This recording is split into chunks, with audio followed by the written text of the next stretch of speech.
wa ashabihi ahla sidqi wal wafa. Asyhadu an la ilaha illallah wahdahu la syarikalah wa asyhadu anna Muhammadan abduhu wa rasuluh.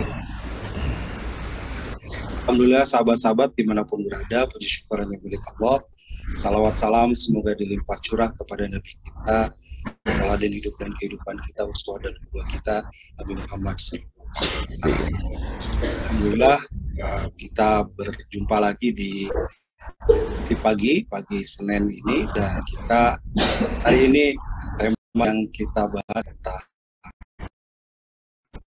dakwah. Spesifik juga sudah hadir. Nanti kita juga mengundang Ustaz Ang Ridwan.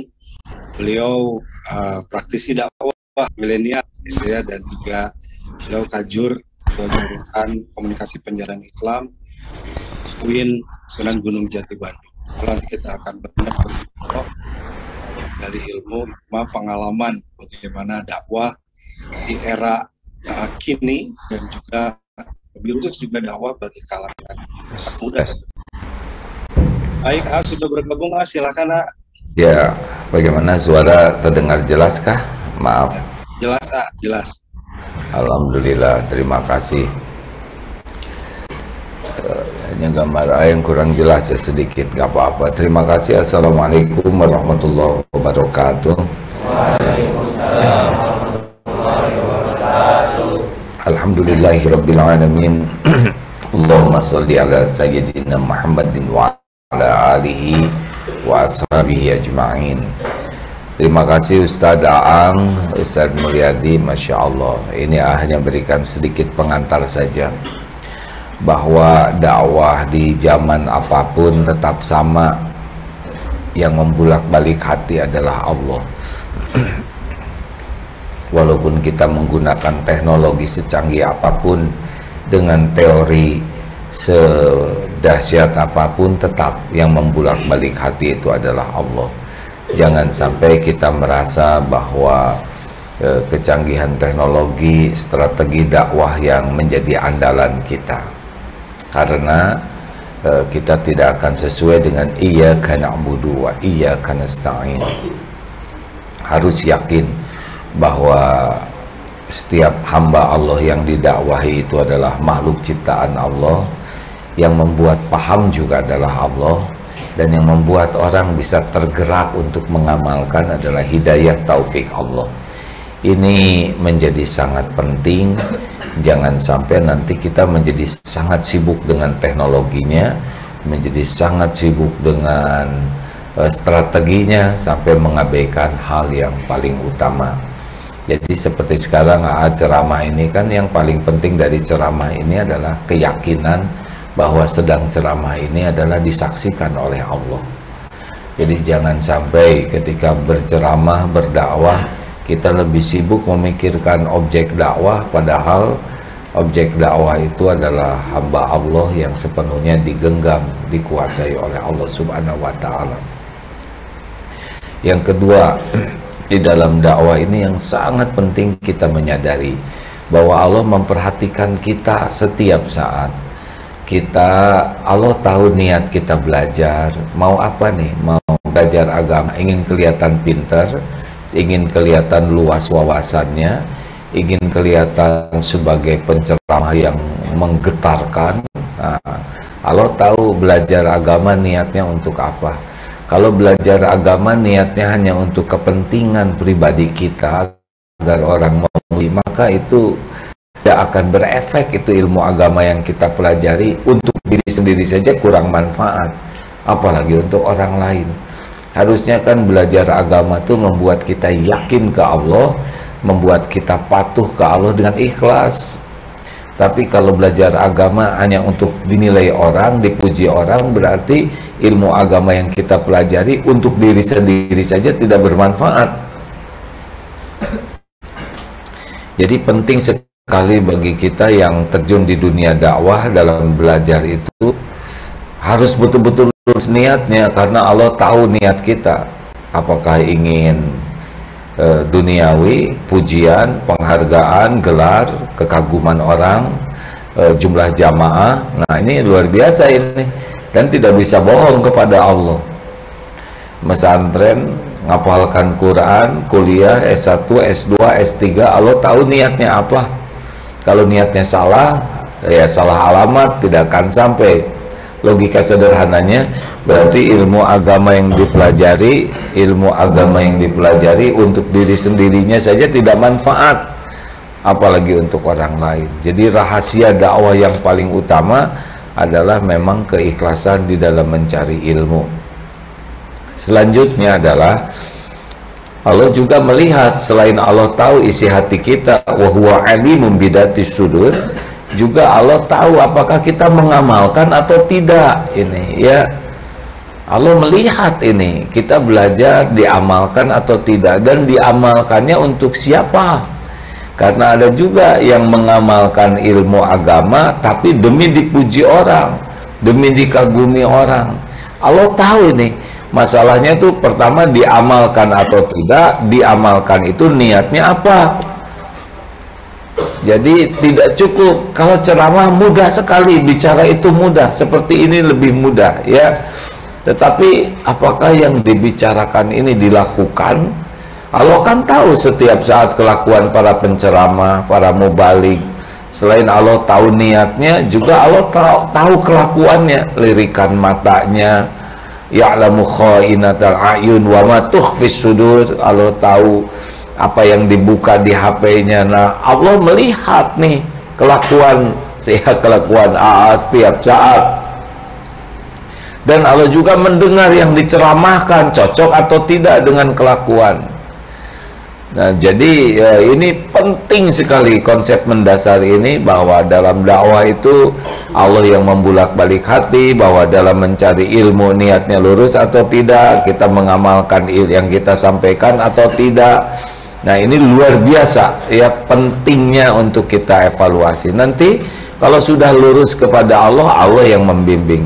Walaupun sederhana ya penyampaian, tapi kalau Allah kuatkan itu dahsyat sekali ya. Saya juga pernah mengalami masa muda dulu. Ternyata tidak harus yang dakwah itu gaya muda terus. Gaya muda juga nanti kalau dia lebih sibuk dengan gaya gitu ya, tapi lupa Allah yang ngebulak-balik hati, mungkin didengar tapi belum tentu diterima oleh Allah ya. Jadi tidak ada salahnya kita menyesuaikan dengan orang muda, tetapi tidak boleh mengabaikan hati tadi, keyakinan Allah yang membulak-balik hati, ke ilmu yang kita cari juga niatnya apa, kemudian diamalkan atau tidak, dan yang keempat dalam berdakwah itu tujuannya apa. Karena ingin diakui sebagai pendakwah yang bagus, ingin diakui sebagai orang yang jamaahnya banyak. Aduh, itu benar-benar sangat dinilai oleh Allah ya. Kenikmatan disebut-sebut nama kita, diagung-agungkan, diperlakukan spesial. Nanti mungkin orang berubah karena doa orang tua, tapi kita yang ngaku-ngaku. Sesudah dia mendengar ceramah saya, dia sekarang berubah, padahal dia berubah kehendak Allah karena doa ibu bapaknya atau karena kebaikan yang dilakukan nenek kakeknya. Ya, kalau tidak hati-hati, sudah itu juga jadi ujub. Nah, mudah-mudahan kalau dasar-dasarnya sudah kokoh gitu ya, dasar ketauhidannya, maka walaupun dengan gaya milenial tetap dia akan selamat. Jangan sampai menang di gaya tapi kalah di tauhidnya. Wallahu alam. Begitu, maaf ini Ustadz ya, prolog ini mudah-mudahan saja ada manfaatnya. Silakan lanjut, mangga. Baik. Terima kasih ya, alhamdulillah, dan senantiasa diberi sehat dan ilmunya bisa kita amalkan bersama. Mungkin menyapa dulu Ustaz Daang, silakan. Ya, mangga Ustaz Daang, mangga. Di mana Ustaz Daang tertinggal? Di Lenggih di Cibiru, Masya Allah, Cibiru ya. Sekarang ini sedang bersama santri di Serua di Tangerang ya. Supaya leluasa, mangga ikut menyimak ya. Ustaz Mulyadi, Ustaz Daang, mangga ya. Baik, sehat selalu. Baik sahabat-sahabat sekalian, sahabat MK dimanapun berada, yang menyimak melalui MK TV, MK FM, bergabung di Zoom, ada 81 sementara, kemudian melalui Facebook, melalui IG, melalui YouTube, dan semua medsos lainnya. Alhamdulillah, prolog tadi sudah disampaikan oleh AA, ya, bagaimana kita menjadi bagian dari berdakwah ini, dan salah satu tugas kita ya sebagai hamba Allah, makhluk Allah di muka bumi adalah kita punya tugas risalah, bagaimana menyampaikan dakwah ini kepada sebanyak-banyaknya umat. Dan ternyata ini adalah bagian dari kekhususan kita umat Rasulullah. Ya, dari khosois umat Rasul adalah kulun daiyah. Kita ini adalah dai, kita ini pendakwah, dan ternyata tidak hanya harus jadi ustadz, kiai, dengan gitu ya. Kita berdakwah dengan skup dan ruang lingkup yang sangat luas. Oleh karena itu kita sudah mengundang Bapak Ustadz Dr. Ang Ridwan. Sekali lagi beliau praktisi dakwah dan praktisi dakwah tentunya ya, karena kepala atau ketua jurusan komunikasi penyiaran Islam. Ya, juga ada Ustadz Agus Mubarak nih, ketua Kaprodi KPI. Saya Darus Tauhid kita undang. Assalamualaikum Ustadz Ang. Waalaikumsalam warahmatullahi wabarakatuh. Ustadz Mulyadi, sehat? Alhamdulillah, dapat. Alhamdulillah. Baik, kita langsung nih Ustadz Ang tentang dakwah ini ya. Jadi sebagai prolog di awal mungkin disampaikan tentang bagaimana seputar tugas dakwah kita sebagai hamba Allah, tugas dakwah yang dibebankan kepada kita sebagaimana disampaikan Al-Quran. Silakan Ustadz. Bismillahirrahmanirrahim. Assalamualaikum warahmatullahi wabarakatuh. Waalaikumsalam warahmatullahi wabarakatuh. Alhamdulillahilladzi waffaqa man sa'a min khalqihi bifadlihi wa karamih wa khaddala man sa'a min khalqihi bimasyiatihi wa adlihi. Wa asyhadu an la ilaha illallah wahdahu la syarikalah wa la sabiha wa la misla wa la niddalah wa la hadda wa la jussata wa la a'dha'alah wa asyhadu anna sayyidana wa habibana wa adimana wa qaidana wa qurrata ayunina Muhammadan abduhu wa rasuluh wa sabiyyuhu wa habibuh. Allahumma salli wa sallim wa barik ala sayyidina Muhammad ibni Abdillah wa ala alihi wa sahbihi wa wala wa man tabi'ahum bi ihsanin ila yaumil qiyamah wa la haula wa la quwata illa billah, amma ba'd. Ustadz Mulyadi juga seluruh apa ya biasa kita menyapa di MK itu, sahabat MK yang saya cintai, saya hormati dan Allah muliakan.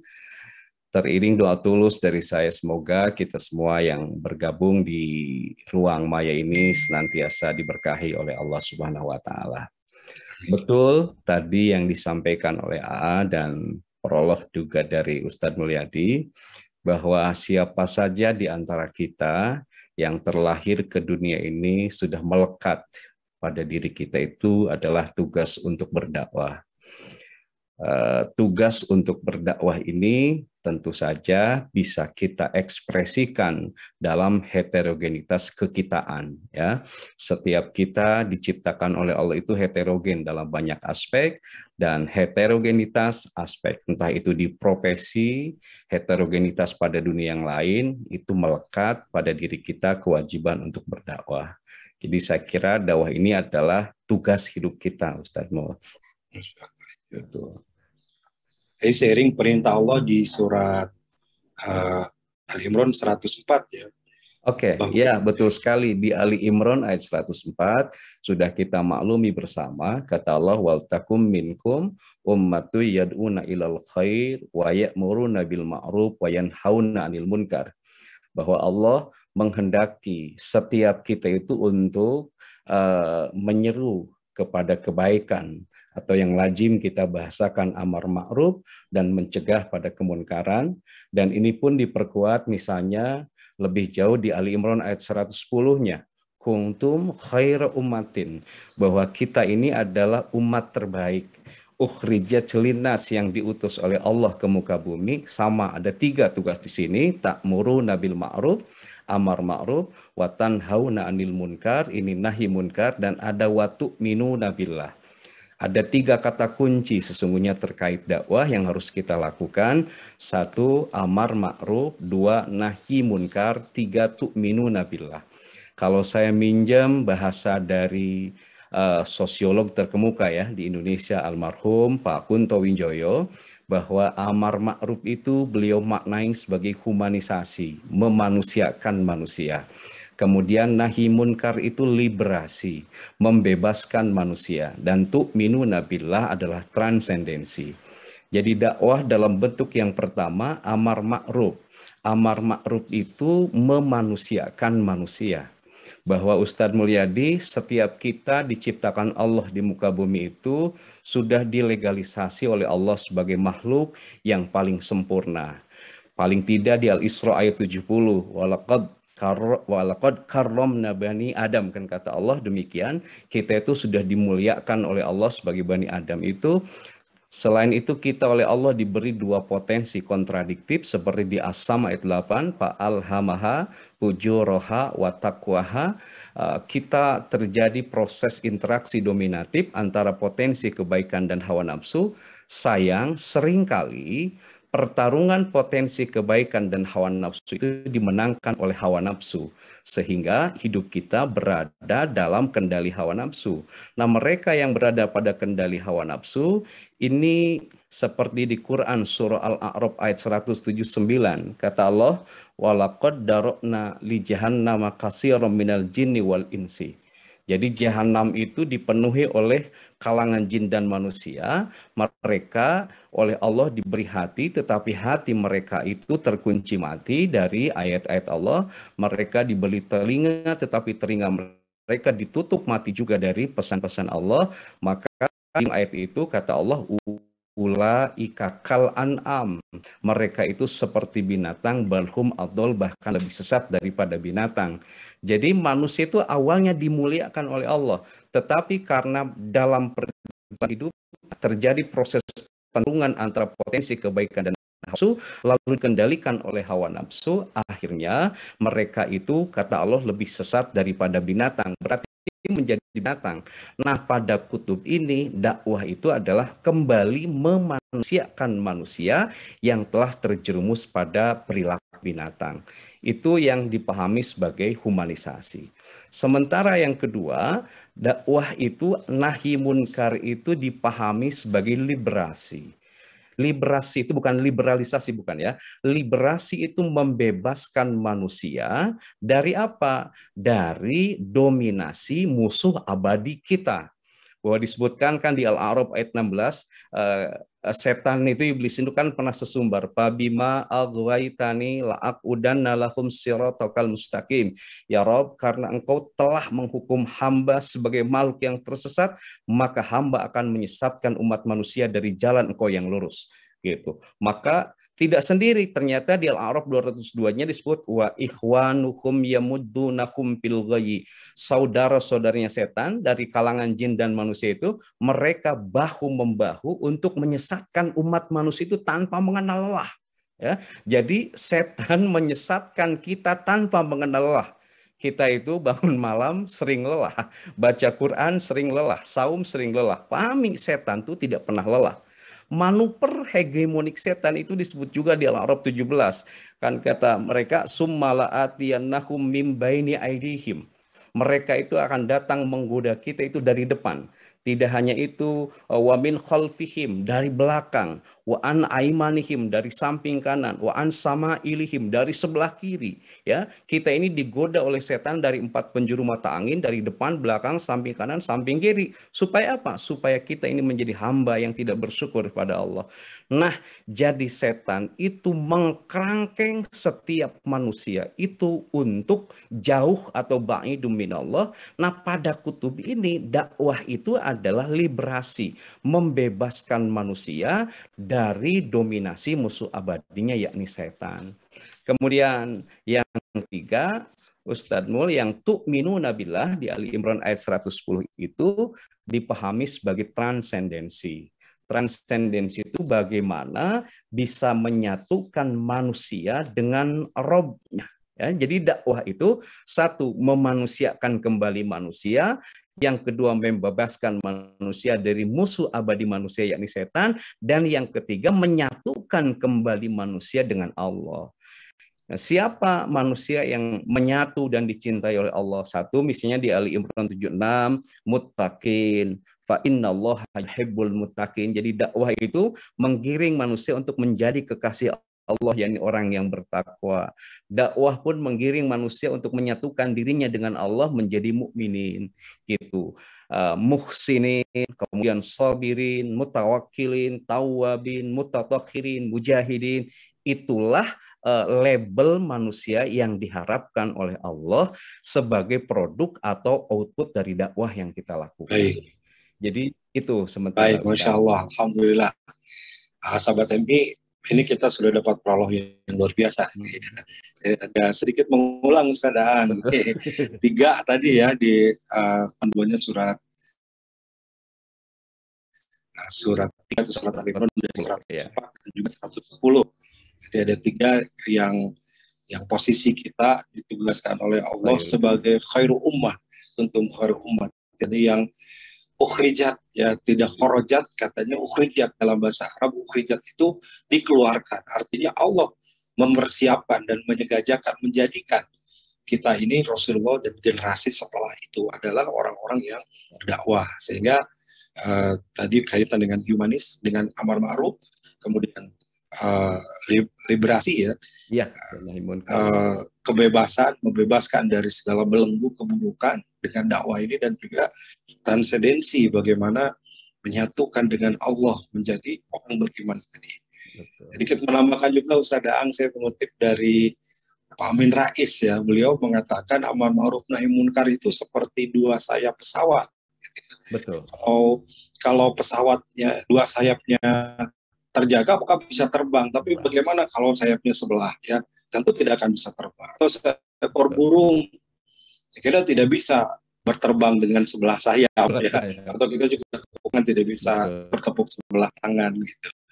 Nah, ketika ini tidak terjadi, artinya manusia yang tadi itu diberikan kelebihan, karamna bani Adam, diutamakan oleh Allah, lalu tidak menggunakan akal hatinya, ya, tadi dikutip oleh Ustaz Daan, ulaika kal an'am bal hum adall, ya, manusia ini bisa lebih sesat, ya, seperti binatang, kal an'am, seperti binatang, bal hum adall. Itu ada yang menarik dan kata bahasa. Jadi harus lebih sesat daripada binatang, gitu ya. Kalau ini agak ya balhum itu katanya.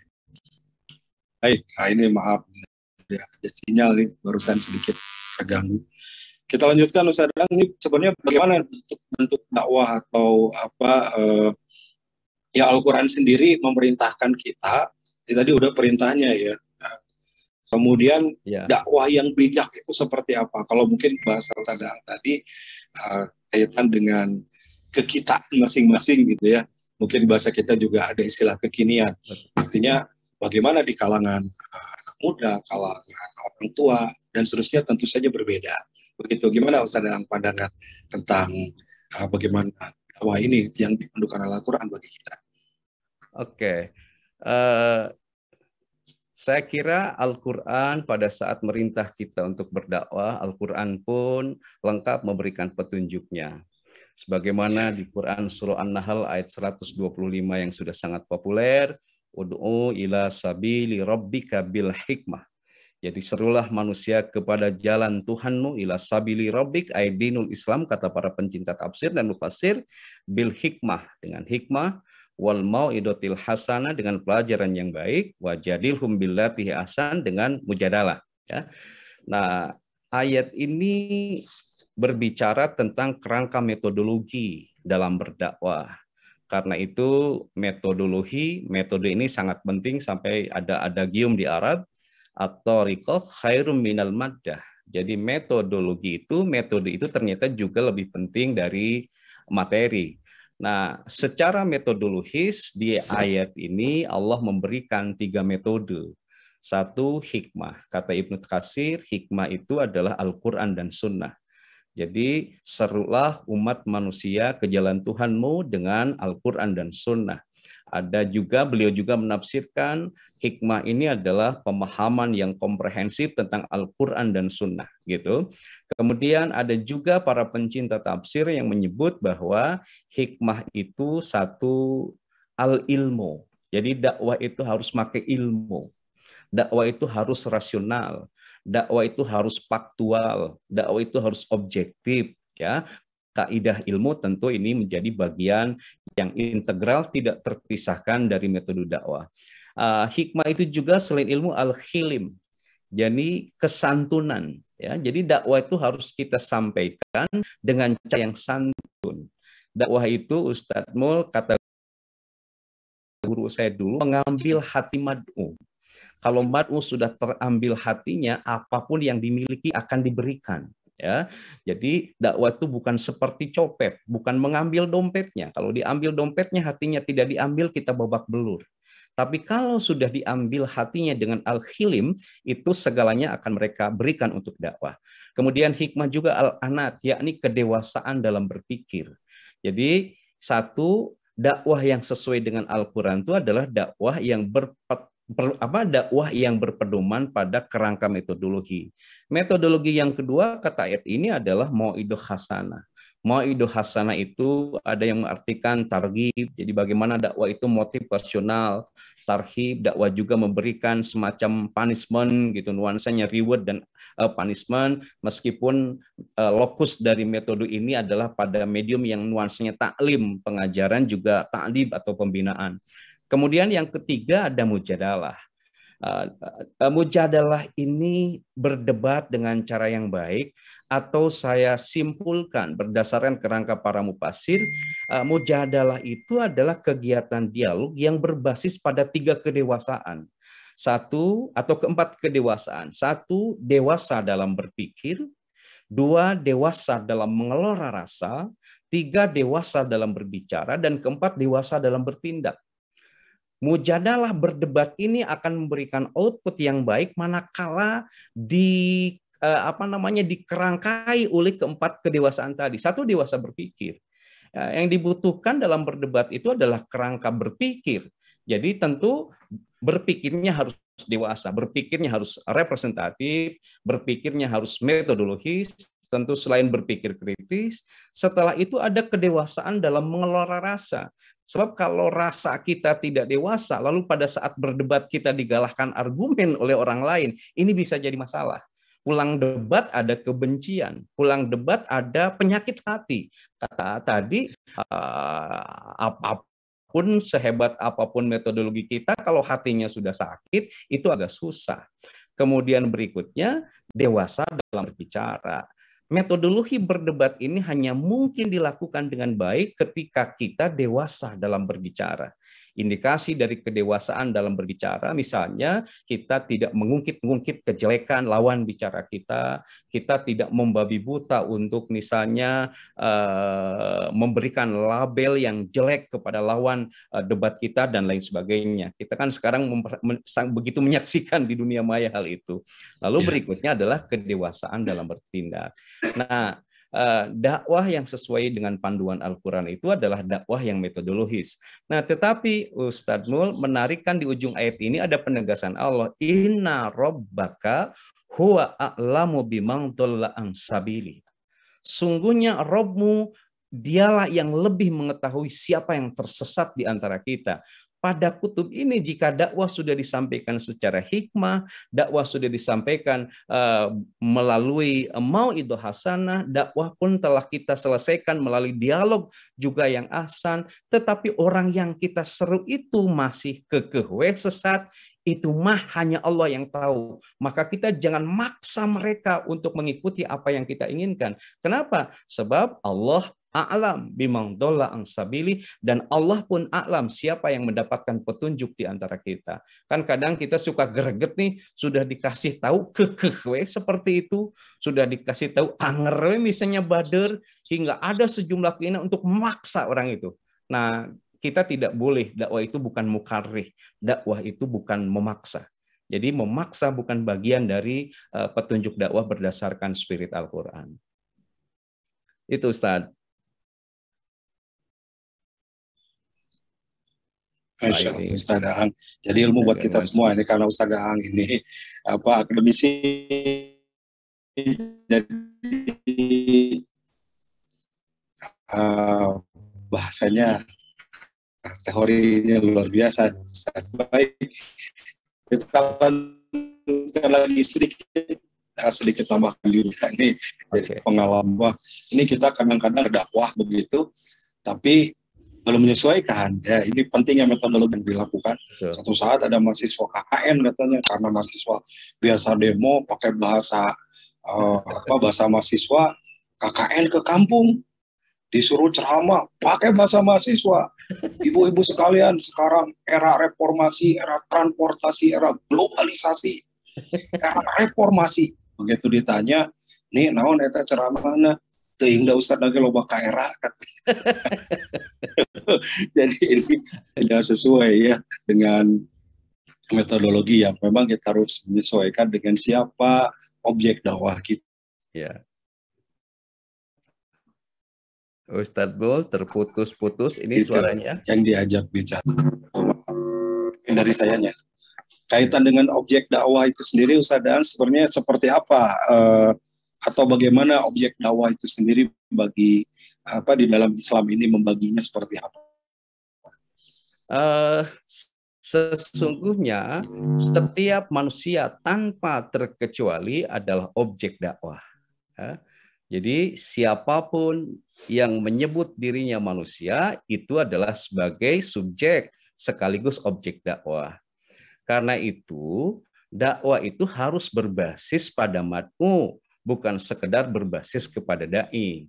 Ya, jadi dakwah itu pertama harus memperhatikan kapasitas pemikiran.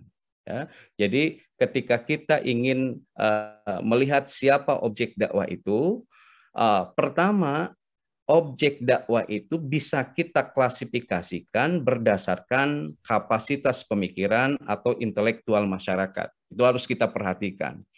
Yang kedua, dakwah itu harus memperhatikan suasana psikologis masyarakat.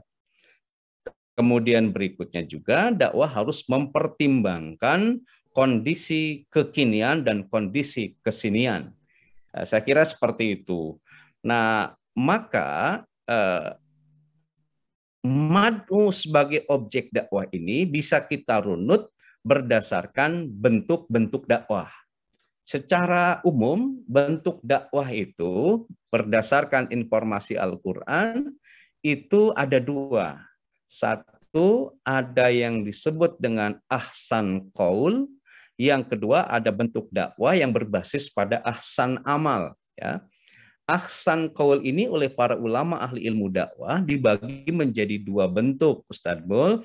Yang pertama ada tabligh, yang kedua ada irsyad. Ya. Tabligh ini adalah kegiatan komunikasi dan penyiaran Islam. Yang kedua, ahsan qaul atau dakwah yang berbasis pada perkataan yang baik itu ada irsyad. Ini sebagai dakwah dalam bentuk proses bimbingan dan konseling. Kemudian yang kedua, kalau kita turunkan dari ahsan amal, setidaknya ini sementara ada kegiatan tadbir, bagaimana dakwah itu disentuh lewat pendekatan manajerial hingga lahir term manajemen dakwah misalnya. Kemudian ada ahsan amal, yang kedua itu adalah tatwir, kegiatan pengembangan masyarakat Islam.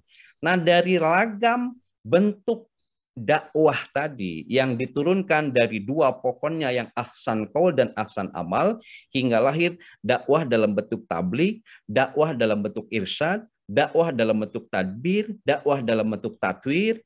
Tabligh adalah kegiatan mengkomunikasikan dan menyiarkan Islam. Irsyad adalah kegiatan memberikan bimbingan dan konseling Islam. Tadbir adalah bagaimana mengelola lembaga dakwah Islam. Tatwir bagaimana mengembangkan masyarakat Islam. Nanti dari sini akan lahir varian mad'u yang berbeda-beda.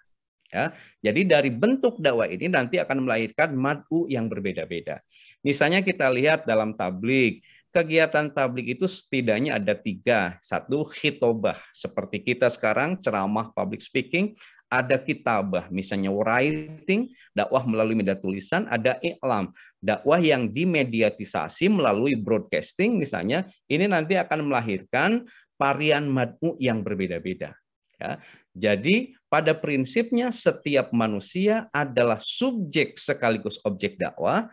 Objek dakwah itu nanti berbagai macam tipologinya bisa kita turunkan berdasarkan ragam bentuk kegiatan dakwah yang bisa kita temui di masyarakat.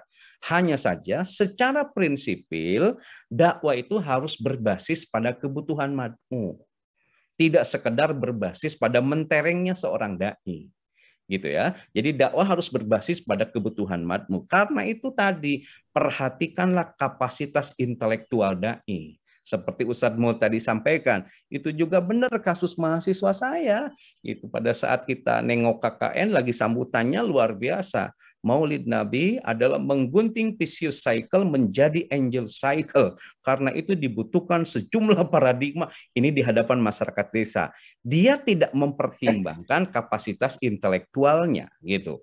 Yang kedua, dakwah juga harus memperhatikan suasana psikologi masyarakat. Seperti apa psikologi masa misalnya hari ini, itu harus kita pertimbangkan. Ya. Kemudian berikutnya tentu harus mempertimbangkan kondisi kekinian dan kondisi kedisinian. Kini lagi tren apa misalnya yang menjadi pusat kesadaran hari ini tuh harus juga kita pertimbangkan. Tentu kekiniannya harus kedisinian dalam konteks keindonesiaan. Sebab ada yang kekinian gitu secara global tapi tidak cocok diterapkan kedisinian dalam konteks ke lingkungan yang terdekat di kita hari ini. Jadi seperti itu Ustadz Mul. Jadi bentuk-bentuk objek itu bisa nanti berdasarkan varian dakwah yang diturunkan dari pohon dakwah sendiri yang dalam bentuk ahsan qaul dan ahsan amal. Baik, Masya Allah. Luar biasa Ustadz Aang.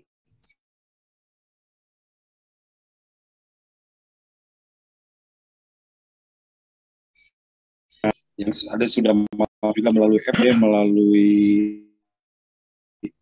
IG dan sebagainya, Ustadz Aang. Ya. Nah, terakhir dari kekinian ini kita bicara milenial gitu ya, bahwa Konos menyesuaikan begitu. Saya tertarik dengan Ustadz Aang juga punya program di Aang Ridwan Official, kuliah ringkas mengajarkan dakwah, dan saya melihat ini segmennya milenial ya, karena Ustadz Aang pakai topi, pakai kaos begitu. Dan mohon izin saya nurutkan akhirnya gitu ya. Saya punya program di MCTV namanya dispenser. Nah, karena kulkas dengan dispenser biasanya bersampingan ya. Dispenser diskusi permasalahan Islam dan remaja. Memang kita menyentuh remaja di dialog dengan mereka, tadinya masuk ke win, tapi takdirnya jadi ke win-nya.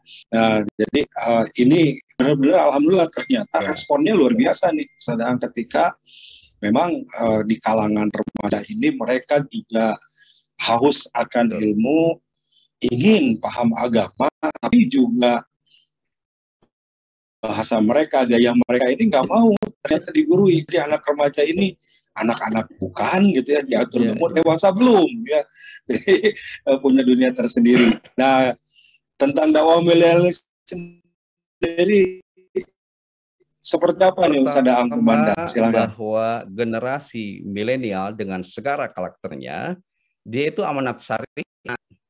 Jadi setiap tahapan generasi, mau generasi apa saja, hari ini milenial, entah nanti misalnya ada postkolonial, post milenial atau apapun namanya, itu saya kira adalah amanat syariat. Di maqasidul khamsah atau maqasidul syar'iyah, di sana ada keharusan kita itu hibdun nasli, menjaga keturunan, menjaga generasi. Mereka itu harus kita jaga hingga apapun namanya, mau milenial kah, sibgohnya itu harus Islam.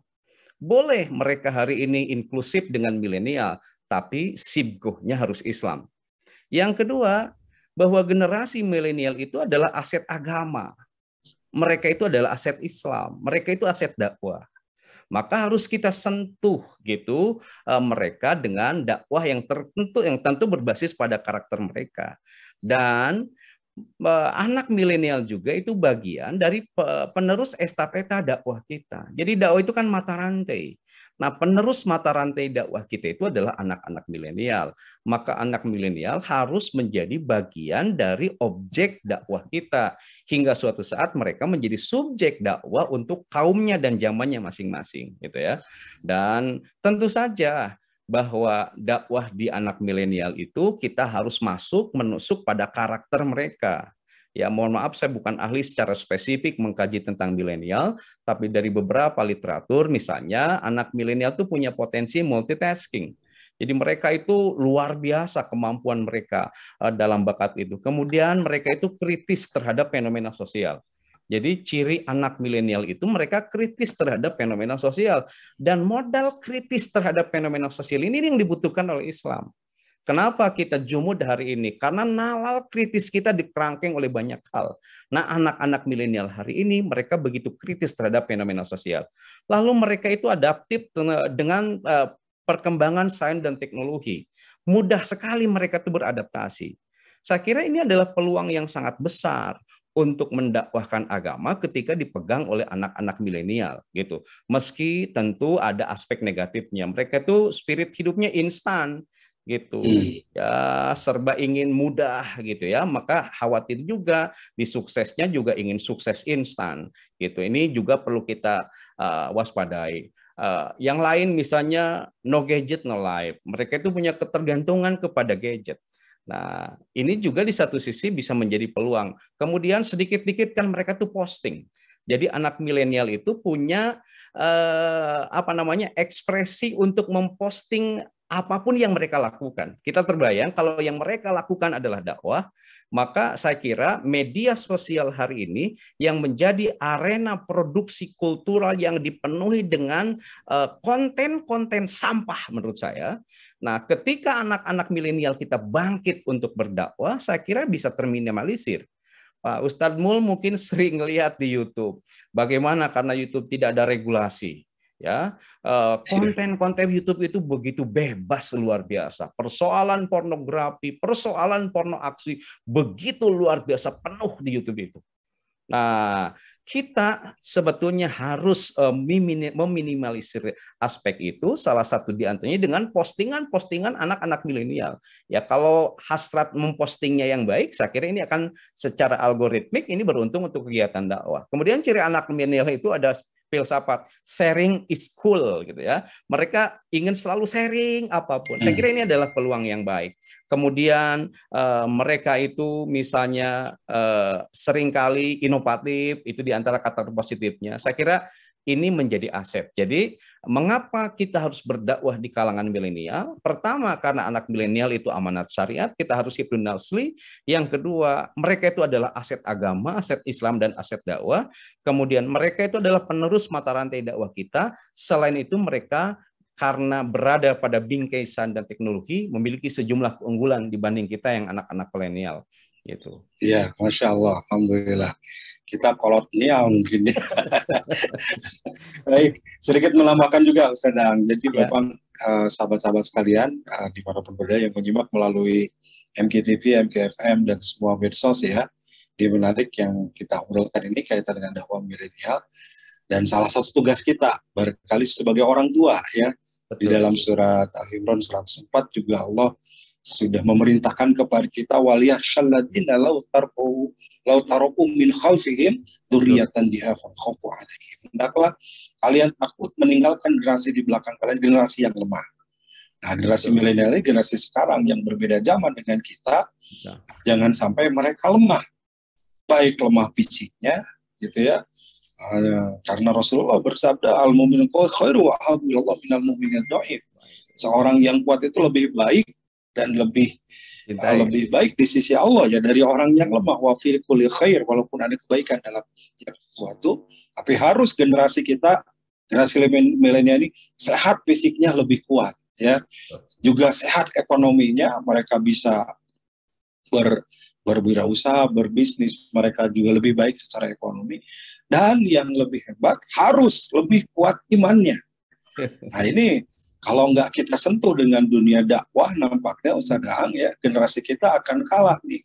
Kalah, Ya, betul. ada lost generation, generasi yang terlewat karena mereka nggak dikenalkan dengan Islam. Ini sedikit pengalaman juga, saya pernah ke Uzbek gitu. Nah, di sana banyak umat Islam dan mayoritas, tapi nggak pada kenal sholat, nggak tahu sholat, nggak puasa. Ternyata lebih dari satu dekade ya, 100 tahun dijajah Rusia, dijauhkan dari agama dipisahkan dengan ajaran Islam. Nah, akhirnya mereka nggak kenal agamanya sendiri. Padahal namanya Islam, agama, jadi KTP-nya Islam, tetapi mereka tidak mengenal itu sholat, puasa, dan sebagainya. Nah, tentu kita tidak ingin generasi kita seperti ini. Ya. Masya Allah. Baik, sahabat-sahabat sekalian, Ustadz, kita buka dialog ya. Boleh, mangga. Ada yang sudah masuk baik melalui FB, ini ada melalui YouTube, ada juga sahabat-sahabat yang mau bergabung langsung dan yang di Zoom juga boleh, silakan raise hand. Kita beri kesempatan, ada waktu kurang lebih 11 menit ke depan ya. Ini dari Zopina Azka Official dari YouTube ya. Media seni syair dan film juga bisa dimaksimalkan. Ini bagaimana? Nah, ini mungkin kaitan dengan media dakwah Ustaz Daang ya. Seperti apa media dakwah ini juga bisa kita gunakan sebagai sarana dakwah yang optimal. Seperti apa? Demikian, silakan Ustaz Daang. Oke, saya kira media syair, media film, misalnya, dan media-media yang lain, itu sesuatu yang harus kita optimalisasi. Sebab generasi milenial itu generasi yang erat kaitannya dengan media populer. Ya, media-media populer seperti sinematografi, fotografi, kemudian media populer yang lain, media sosial jangan tanya dengan berbagai macam variannya, itu adalah domain anak-anak milenial. Maka dakwah kita hari ini harus melakukan optimalisasi menggunakan media-media itu. Film tentu harus kita sentuh dengan nuansa yang benar-benar Islami, gitu ya. Meski film Islam itu tidak mesti judulnya harus Islam ya. Ada kan sinetron-sinetron nuansa judulnya Islam tapi dalamnya tahayuli. Nah, ini PR kita hari ini ya. Bagaimana itu sinetron di TV itu luar biasanya ini berbau TBC menurut saya yang justru kontraproduktif dengan Islam. Nah, ini harus kita lakukan upaya maksimalisasi ya. Bagaimana upaya maksimalisasi itu? Tentu maksimalisasi media film, maksimalisasi media sastra, maksimalisasi misalnya media populer lainnya. Ini Ustadz Mul harus berbasis pada lembaga pendidikan. Kita punya PR besar harus membangun lembaga pendidikan. Lembaga pendidikan kita tidak harus melulu misalnya harus menyentuh aspek yang populer. Lembaga pendidikan kita harus punya misalnya prodi sinematografi dakwah. Kita harus punya misalnya media misalnya program studi yang secara metodologis memberikan kerangka referensi, kerangka metodologi bagaimana melakukan optimalisasi ragam media populer untuk kegiatan dakwah. Kenapa pentingnya misalnya lembaga-lembaga dakwah, lembaga-lembaga pendidikan hari ini setingkat perguruan tinggi? Misal kalau kasus di kita di komunikasi penyiaran Islam, ada 3 konsentrasi, bukan konsentrasi, 3 ranah kajian. Ada khitobah, public speaking, ada kitabah, iklam atau writing, dan ada iklam atau broadcasting. Kita baru umum broadcasting. Saya mengharapkan nanti misalnya ada sinematografi dakwah, supaya nanti lahir para sineas dakwah yang sesungguhnya. Nah, dakwah harus berbasis pada lembaga pendidikan untuk apa? Supaya tidak terjadi malpraktek dalam dakwah. Nah, malpraktek dalam dakwah bisa kita lihat hari ini ada niat baik untuk dakwah lewat sinetron. Tetapi karena dikonstruk, diproduk bukan oleh anak-anak yang punya frame dakwah, akhirnya hanya ngejual judul. Dalamnya nuansanya tahayuli. Saya kira niatnya mungkin sudah baik. Tetapi niat baik kan harus dibawa dengan cara yang baik supaya buahnya kebaikan. Maka pada kutub ini sekali lagi PR kita bersama untuk optimalisasi ragam media populer sebagai media dakwah pada anak milenial.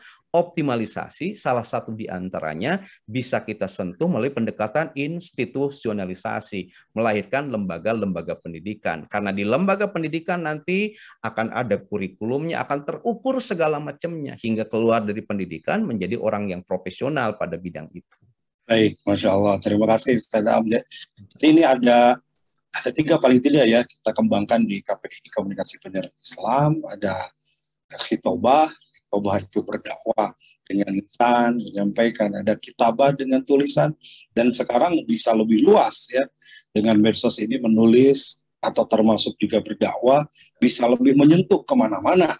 Termasuk hari ini ada sahabat-sahabat dari berbagai wilayah, berbagai daerah, bahkan dari Singapura ikutan ini teknologi bisa dakwah langsung, dan juga iklam tadi teknologi yang membantu sehingga dakwah lebih luas. Jadi mungkin kuncinya jawaban buat Mbak Jovina tadi ya, bahwa kita bisa memaksimalkan segala potensi untuk berdakwah, alat-alat dakwah itu sendiri. Tapi ada kata kunci yang saya sampaikan tadi, jangan sampai terjadi mau praktek, artinya harus tetap berdasarkan ilmu, berdasarkan pemahaman yang terstruktur dan benar. Karena istilahnya begini Ustaz Daang, sekarang itu banyak dai karbitan gitu ya. Ini istilahnya seperti pisang ya, karbitan kita asak-asak di karbit ya cepat. Betul. Nah, tapi melalui sebuah proses pendidikan yang tidak sebentar ya, kalau kita di dunia perguruan tinggi ini ya kuliah ya untuk sarjana 4 tahun ya 8 semester harus menyelesaikan. Izin Ustaz Daang, ini ada Ustaz Agus Mubarok juga. Beliau ketua Kaprodi KPI di STI Darut Tauhid. Kita sapa dulu. Assalamualaikum Ustaz Agus. Waalaikumsalam warahmatullahi wabarakatuh. Ustaz Mulyadi, Pak Ustaz Daang di Agus. Ya, menyambung Ustaz Agus nih dari sampaikan Ustaz Daang tadi kaitan dengan kita butuh nih dakwah ini secara terstruktur ya, secara akademis harus dipelajari. Nah, di STI Darut Tauhid sendiri bagaimana nih dengan program KPI-nya? Boleh mungkin diuraikan. Ya, bismillahirrahmanirrahim.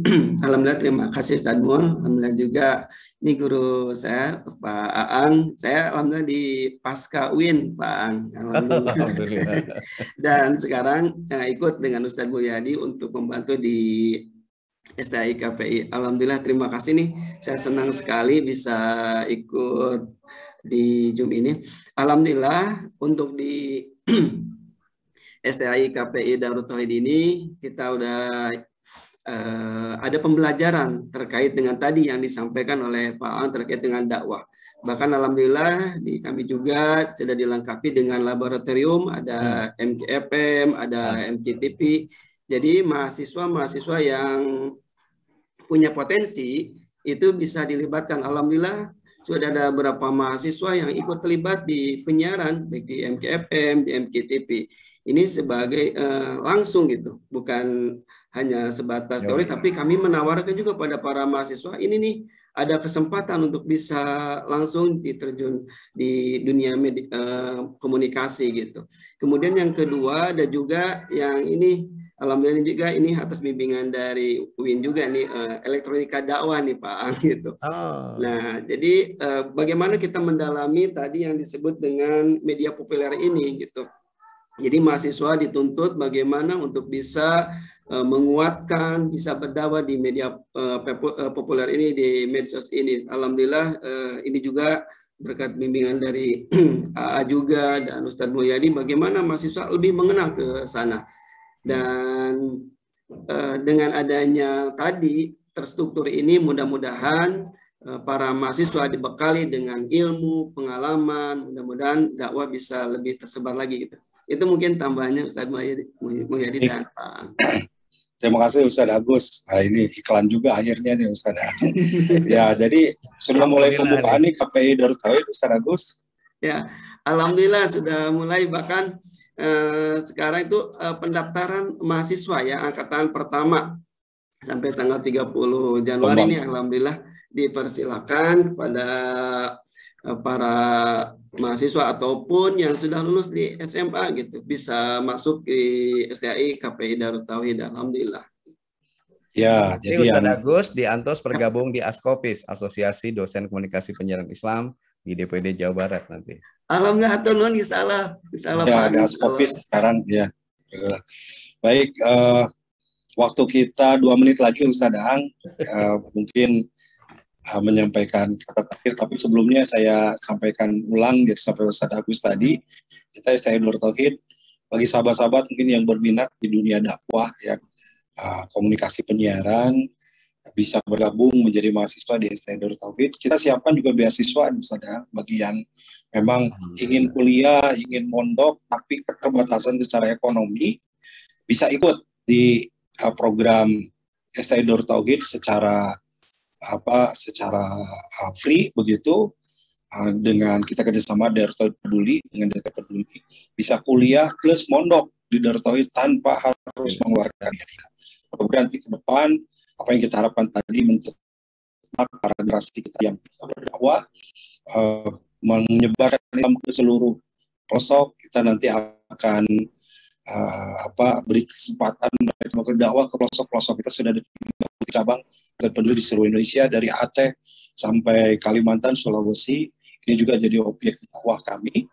Tentu kawah candri mukanya, tempat belajarnya, tempat berlatihnya melalui KPI STAI Darut Tauhid ini ya, karena tadi secara media juga kita sudah punya mendukung laboratoriumnya. Ustadz Ang, 1 menit terakhir nih, mungkin ada pesan-pesan terakhir sebelum meninggalkan acara yang panah ini, silakan. Oke, Ibu Bapak, mohon maaf jika ada yang bertanya belum sempat kita jawab. Ini waktu misalkan kita ya. Saya harus ngasih closing statement bahwa generasi milenial itu bisa jadi merupakan bonus demografi bagi kita hari ini. Dengan segala kekuatan dan kelebihannya, mereka itu akan menjadi aset Islam, menjadi aset dakwah kita. Kemudian mereka di kemudian hari akan menjadi penerus mata rantai perjuangan dakwah. Karena itu siapapun hari ini kita yang berdakwah harus menyentuh anak-anak milenial. Tentu saja ragam karakter mereka dan ragam warna-warni mereka itu senantiasa harus kita maklumi bersama.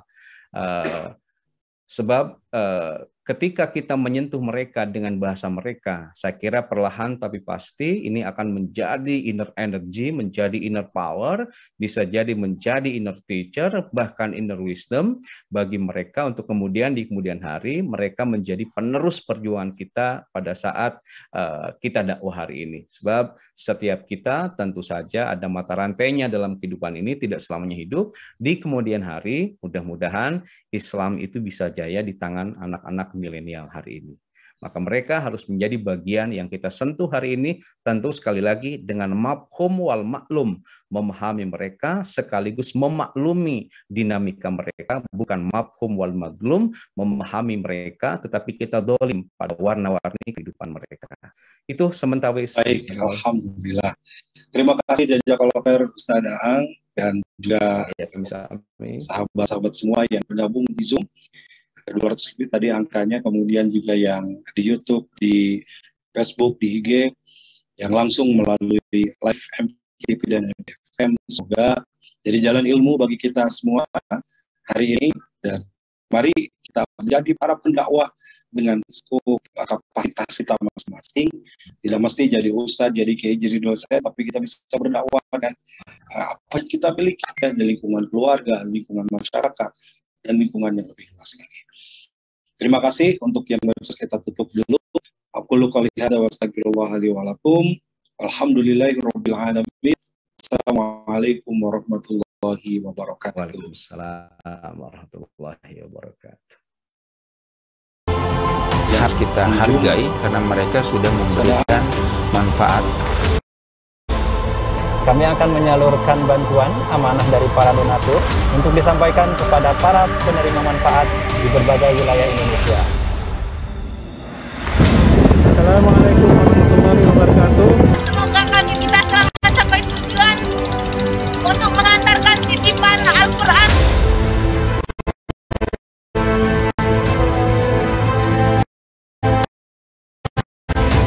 وسوف هذه البسمة تنتشر إلى أهالي هؤلاء الأولاد.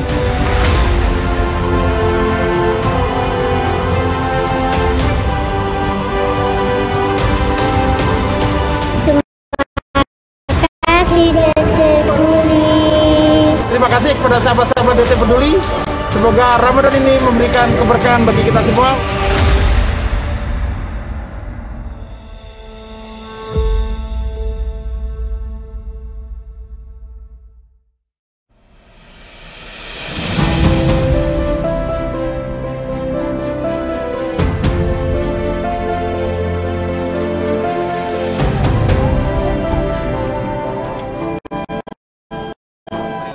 Sahabat-sahabat, saya sekarang sedang berada di Pesantren Darut Tauhid Serua, Ciputat, Tangerang Selatan.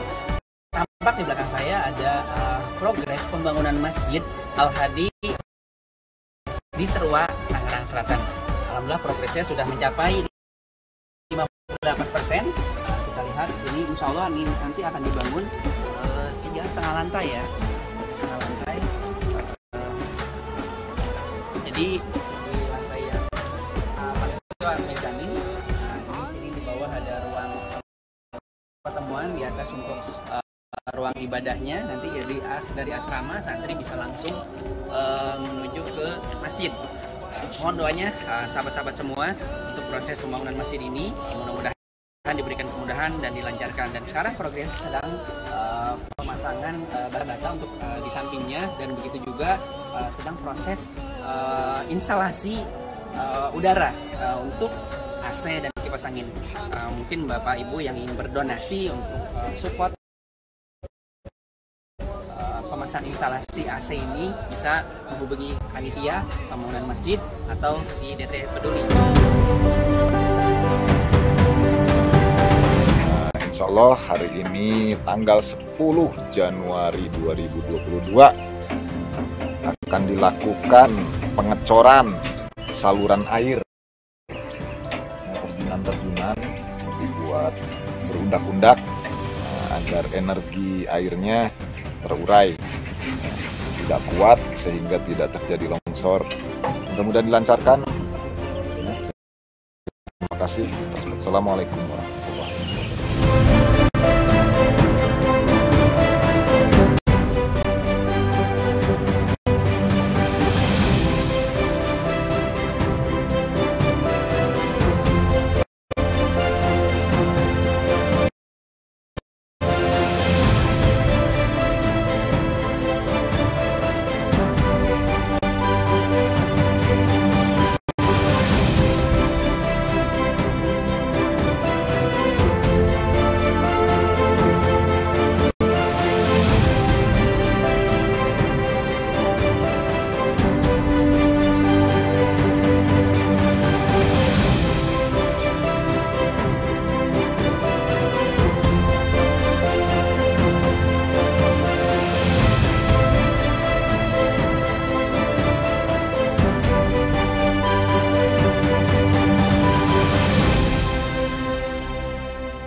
Ketua Yayasan Indonesia Mengaji menyampaikan 65% dari jumlah penduduk Indonesia beragama Islam tidak bisa membaca Al-Quran. Assalamualaikum warahmatullahi wabarakatuh. Data lewat Republika, 147,5 juta umat Islam di Indonesia belum bisa membaca Al-Quran atau buta huruf Quran. Departemen Agama mencanangkan minimal 5 juta mushaf diperlukan di Indonesia ini setiap 1 tahun. Dan DT Peduli sebagai tahap awal mencetak 20.000 mushaf untuk diwakafkan kepada masyarakat di pelosok negeri, karena banyak masjid yang sudah rusak Qurannya atau tidak punya Quran, dan ini ladang amal bagi kita semua. Ayo sahabat-sahabatku sekalian, kita menjadi orang yang berada di barisan paling awal dalam berwakaf mushaf Al-Quran untuk negeri bersama DT Peduli. Assalamualaikum warahmatullahi wabarakatuh. berwakaf Al-Quran ke pelosok negeri, plus pelatihan membaca Al-Quran. Wakaf Al-Quran Plus, raih pahala mengalir abadi.